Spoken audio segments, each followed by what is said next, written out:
नमस्कार साथियों। नमस्कार जी। मैं आपका ड्राइवर साथी राजेंद्र सिंह। आप देख रहे हैं बुलंद ड्राइवर। साथियों, मैं प्रधान जी हेल्पिंग फाउंडेशन ड्राइवर एकता ग्रुप गाजियाबाद से जिलाध्यक्ष। हमारे यहाँ और साथियां मौजूद हैं। हमारे राष्ट्रीय सचिव जी हैं यहाँ पर गाजियाबाद से, उधम सिंह जी। तो आप देख सकते हैं यहाँ बहुत सारे हमारे साथी यहाँ एकत्रित हुए हैं और आज हम बात करने वाले हैं ग्रीन एसएम। जो ग्रीन एसएम वियतनाम की जो कंपनी अभी हाल फिलहाल में लॉन्च होने वाली है दिल्ली एनसीआर के अंदर, उस पर हम बात करने वाले हैं।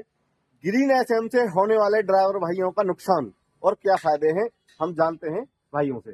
तो साथियों, मैं जानना चाहता हूं कि अभी जो ग्रीन एसएम करके जो हमारा दिल्ली एनसीआर में एक टैक्सी लॉन्च होने वाली है, उससे हमें क्या फायदा होने वाला है? ये इसमें देखो, हमें तो इसमें कोई फायदा नहीं है, ना हमारे टैक्सी भाइयों को कोई फायदा है।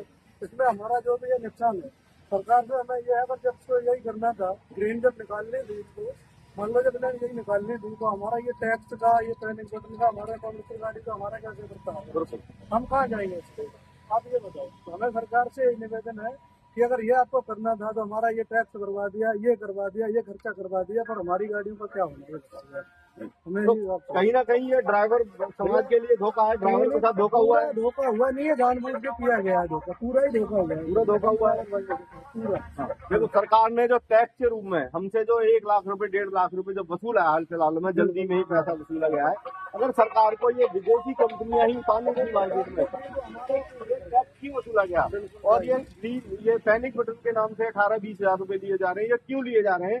हमारे राष्ट्रीय सचिव जी हैं, पूछते इनसे। आइए सामने, आइए जरा बताइए सर, ये ड्राइवरों के साथ जो धोखा किया गया सरकार के द्वारा, क्या ड्राइवर इससे आहत है पूरी तरीके से? आहत नहीं, ड्राइवर जो जिसके पास एक टैक्सी है, वो बेचारा कर्ज के तले दब गया, और इतना दब गया कि वो जिंदगी में उभर नहीं सकता है जी।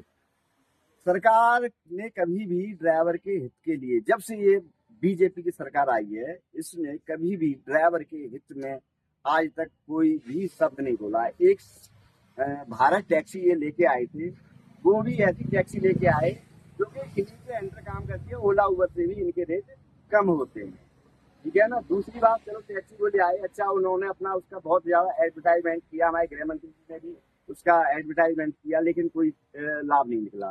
फिर इन्होंने ड्राइवरों पे गाजगेरी के साथ वन टाइम टैक्स यूपी वालों के लिए, ओनली यूपी वालों के लिए, और किसी भी स्टेट के लिए नहीं है कि वन टाइम टैक्स पे करो। ड्राइवरों ने जेवर गिरवी रख के, पैसा कर्ज पे लेके या स्टैंड लोन लेके अपना वो जो है वन टाइम टैक्स पे कर दिया। अब वन टाइम टैक्स तो पे हो गया हमारा, लेकिन अगर सच्चाई सोची है, ये टैक्सी जो आई है नई वाली ग्रीन टैक्सी, हाँ ग्रीन टैक्सी जो आई है, अब इनका तो टैक्स जमा हो गया हमारी गाड़ियों का। अब जो ग्रीन टैक्सी आई है तो हमारी गाड़ियों में कौन चलेगा? हमने टैक्सी भरवा लिया, आपने पैनिक बटन भी लगवाने की कह रहे हो, फिटनेस के भी टैक्स ले लिए, परमिट के भी ले लिए, सारा काम करा दिया। अब हम लोग कहाँ जाएं तो जाएं कहाँ? नहीं, ये तो सरासर एक धोखा है। बिल्कुल धोखा है। सरकार हमारे कभी इसमें नहीं है और न रहेगी, शायद मुझे लग रहा है कि नहीं रहेगी। टैक्स के रूप में जो पैसा वसूला गया है वो ड्राइवर भाइयों से वसूला गया है, और जो कमाई का जो जरिया है वो सरकार ने विदेशी कंपनी के हाथ में दे दिया। और प्लस बात आती है अगर रेटों की, तो रेटों की बात आती है गर्मी में, भयंकर गर्मी पड़ रही है, उस गर्मी में भी, और जो है आपका कस्टमर बैठने से पहले ही एसी के लिए ऑफर करता है। जबकि अगर राइड की बात करें तो कोई भी ऐसा नहीं है कि मैं अलग स्पेशल बोल रहा हूँ, कोई भी मेरा ड्राइवर साथी भाई अपने उसमें जो है ऐप में चेक करे तो उसकी राइड जो है 10 से 12 रुपए किलोमीटर से अगर अधिक हो तो मुझे भी कह दे, मैं गारंटी देता हूँ। नहीं, मैं 10 से 12 की रेट कह रहा हूँ, या 10 से 12 के रेट में तो हम जो है वन टाइम टैक्स पे करने के बाद में 10 से 12 के रेट में एसी राइड चलाएंगे? नहीं चला पाएंगे। उसमें भी सीएनजी के भी रेट बढ़ गए, आपके पेट्रोल के भी रेट बढ़ गए, डीजल के भी रेट बढ़ गए, लेकिन हम लोगों के रेटों के मामले में सरकार सुन रही न हमारी कंपनियां सुन रही। देखिए, अब मैं बात करता हूँ आगे ग्रीन एसएम के लिए। भाई, इसका बहिष्कार करना चाहिए, सभी ड्राइवर भाइयों को इसका बहिष्कार करना चाहिए। कोई भी ड्राइवर भाई इसको ज्वाइन ना करे। मैं सभी साथियों से, आप सभी से अपील करता हूँ कि कोई साथी हमारा ग्रीन एसएम जो वियतनाम की कंपनी है, इसको कोई भाई ज्वाइन ना करे, क्योंकि आपने देखा होगा, मैं आपको अभी 200 साल पीछे लेके चलता हूँ। 200 साल पहले जब भारत अंग्रेजों का गुलाम हुआ था तो यही स्थिति पैदा हुई थी कि भारत में कुछ चंद मुट्ठी भर अंग्रेज भारत में आए थे और वहां आकर यहाँ आकर उन्होंने व्यापार शुरू किया था। व्यापार मतलब धंधा स्टार्ट किया था। ऐसे ही इसी तरीके से वहां चंद मुट्ठी भर अंग्रेजों ने धंधा स्टार्ट किया। वहां पर ईस्ट इंडिया कंपनी की भारत में स्थापना की उन्होंने।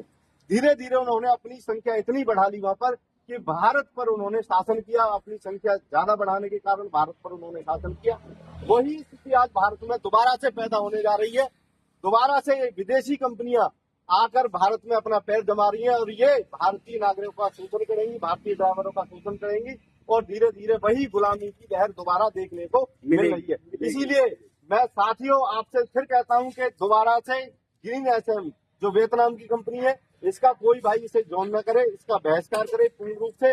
जब हमारा कोई साथी इसमें ड्राइवर भाई जाएगा ही नहीं, गाड़ी चलाने वाला ड्राइवर मिलेगा ही नहीं भारत में, तो ये गाड़ियां खड़ी की खड़ी रह जाएंगी। और दूसरी बात मैं कहूंगा, हाल फिलहाल में डीजल पेट्रोल पे जो पैसे पड़े हैं, इस बात को लेकर मैं ये बात करना चाहता हूं कि सरकार जब चाहती है, जब डीजल पेट्रोल सीएनजी सब पर पैसे बढ़ा देती है, लेकिन टैक्सी का जो रेट है इस पर कभी कोई पैसे नहीं बढ़ते। तो मैं ये कहना चाहूंगा इसके लिए कि हमारी जो लड़ाई है वो प्रॉपर हमारी लड़ाई कस्टमर से नहीं है, हमारी लड़ाई सिस्टम से लड़ाई है हमारी। हमें सिस्टम से लड़ना है, हमें अपने आप को बदलना होगा। समय रहते ही अगर हम नहीं बदले तो हमको बचाने वाला कोई नहीं है। तो मैं यही कहना चाहता हूँ, अपनी बात को इतना ही कहकर मैं विराम करना चाहूंगा साथियों। और मेरी वीडियो जितने भी मेरे भाई ड्राइवर भाई देख रहे हैं, वो इस वीडियो को ज्यादा से ज्यादा शेयर करें और अमल करें मेरी बात पर कि भाई हमें क्या करना चाहिए, अपने विचार करें। ठीक है जी, नमस्कार। नमस्कार जी।